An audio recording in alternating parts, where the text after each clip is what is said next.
like I know like our big focus, what people probably know us for, is like our mindful moment room where students would come in like 15-20 minutes.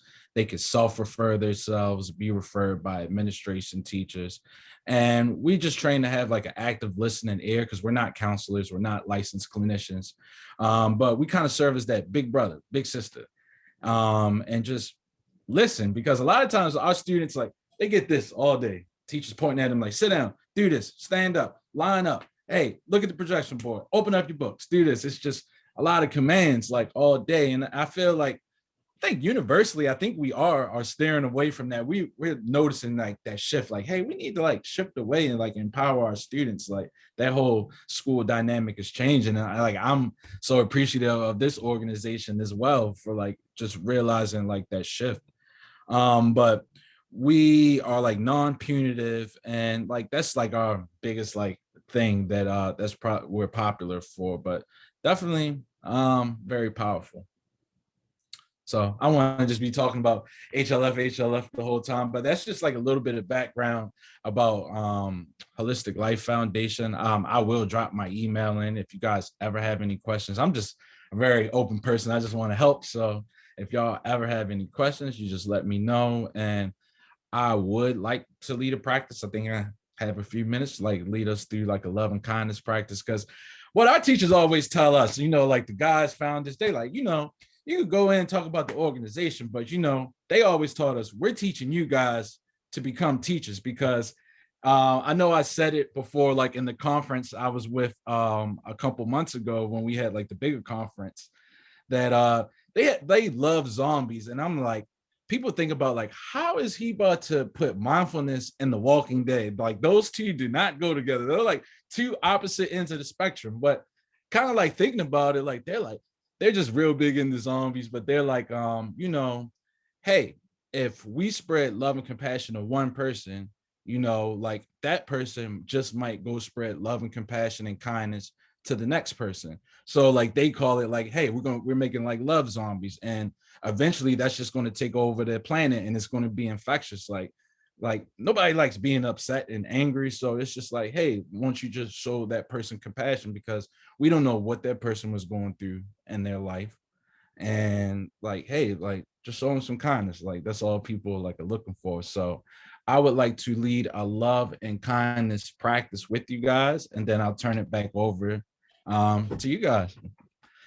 All right, so we could sit up with our head, neck back in the line in the chair. Hopefully I'm not hitting you with another meditation. You're like, oh my gosh, you're gonna put me to sleep, but it's one of my favorite practices. And I invite everyone to close your eyes if you feel comfortable doing so. If not, pick a spot in the room just to focus on and soften your gaze. And we all can inhale nice and deep. And exhale that breath out nice and slowly.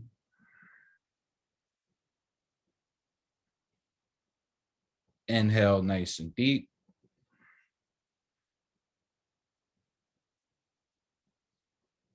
And exhale that breath out nice and gently.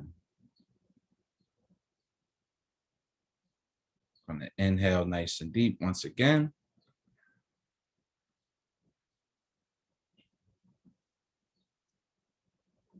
And exhale that breath out. And I invite everyone to just start breathing at your own pace, something that's comfortable, at a rate that's comfortable for you. Not putting any effort into the breath, just letting your breath take its own natural course.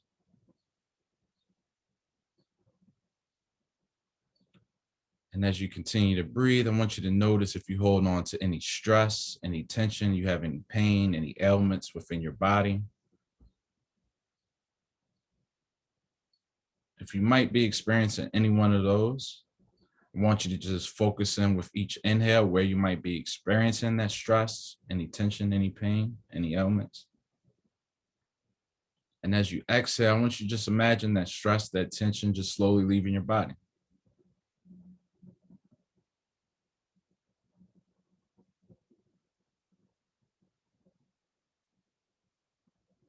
And if your mind wanders, don't beat yourself up. This practice is about non-judgment.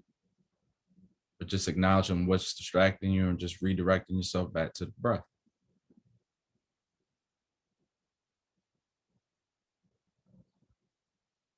And as you continue to breathe, I want you to imagine and just see yourself taking in nice, clean, healing oxygen from Mother Nature, from the plants, trees, bodies of water.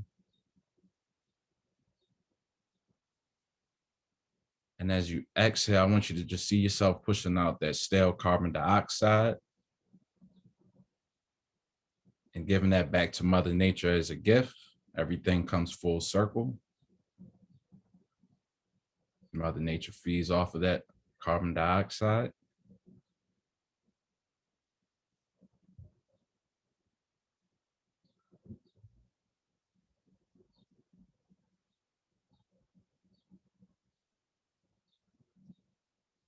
And as you continue to breathe, I want you now to use your imagination to think about somebody that you love. This person could be your mom, dad, brother, sister, children, significant other. You might not have talked to this person in a long time. Person might have passed and gone on and might not be here with us in the physical. But love is the most powerful force in the universe, and love can reach all. So with each inhale, I want you to just take in positivity and love that the universe has to offer you. And as you exhale at your own pace, I want you to just send out love and kindness to that particular person that you were thinking about with each exhale. Just using that imagination.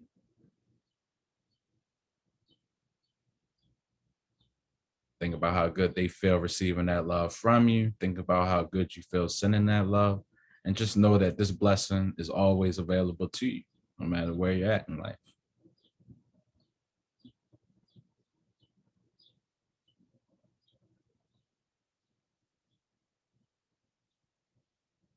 And as you continue to breathe now, I want you to think about somebody now that might have agitated you, somebody that might stress you out. It might even be turning on the news, that person that cut you off in traffic, whoever it might be. It might be a family member in your house, even though we still love them. But even though this person has agitated you, stressed you out, with each exhale, I want you to just send them some love and kindness with each exhale. Just remember, you get out what you put out into the universe. And this is what this person was probably lacking in the first place and maybe agitated you because they weren't feeling love.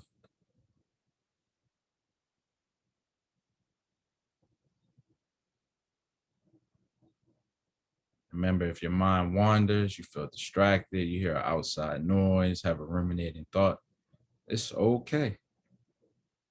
Just acknowledge it, redirect yourself back to the breath.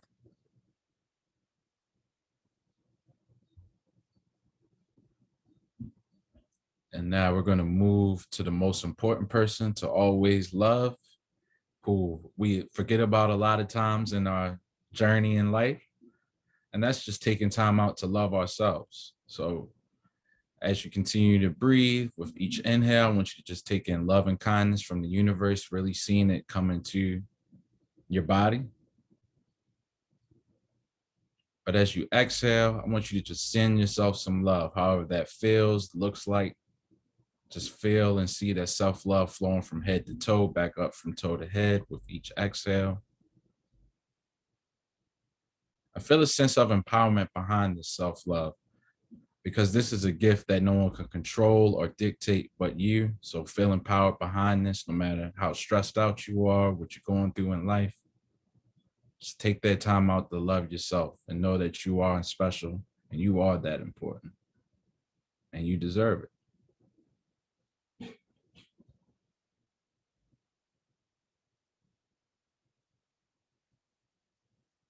And we're slowly going to move our attention and our awareness away from our breath and back into our body. So you can slowly just wiggle your fingers, wiggle your toes, maybe roll your wrists and your ankles, do a neck roll, shoulder shrug.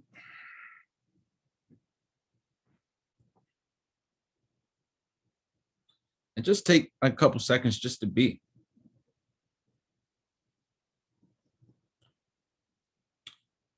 So yeah, with that practice, that's like one of our go-to practices, like just working with our young students. Like a lot of our young babies need love and kindness.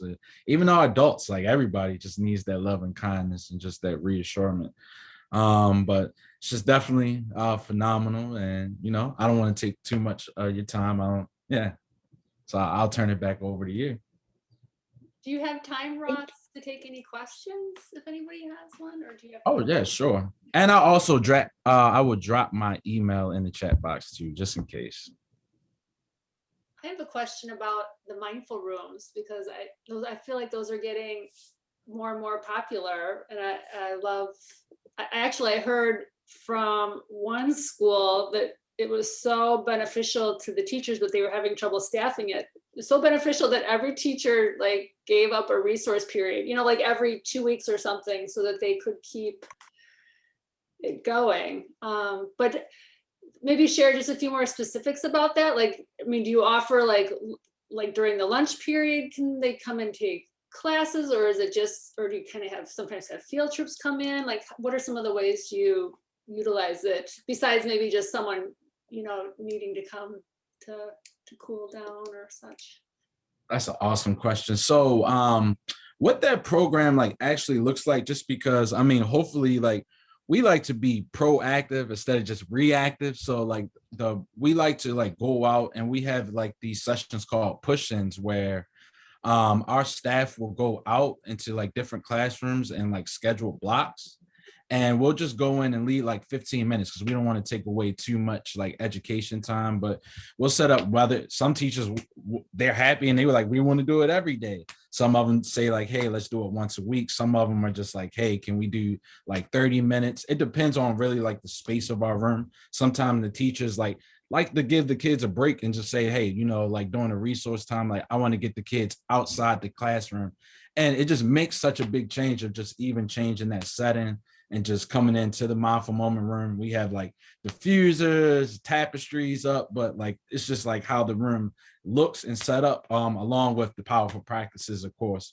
And just letting the kids like lead too, because something that we believe in is teaching, using a reciprocal teaching model, like I was saying. And the kids are like leading the practices, and we're always doing the practice as the facilitators, like because a lot of times people are like, even when you go to yoga studios, it's like, you're pushing me in this pose, you're telling me to do this or breathe like this. Like, I never see you doing it. Like, can you do it? But we don't never want to present that. And it kind of like has like that power shift too. Of like, if I'm just like, all right, now sit down and breathe, and I'm not doing it. So just to make it like a family, a community, like, hey, we're all involved too.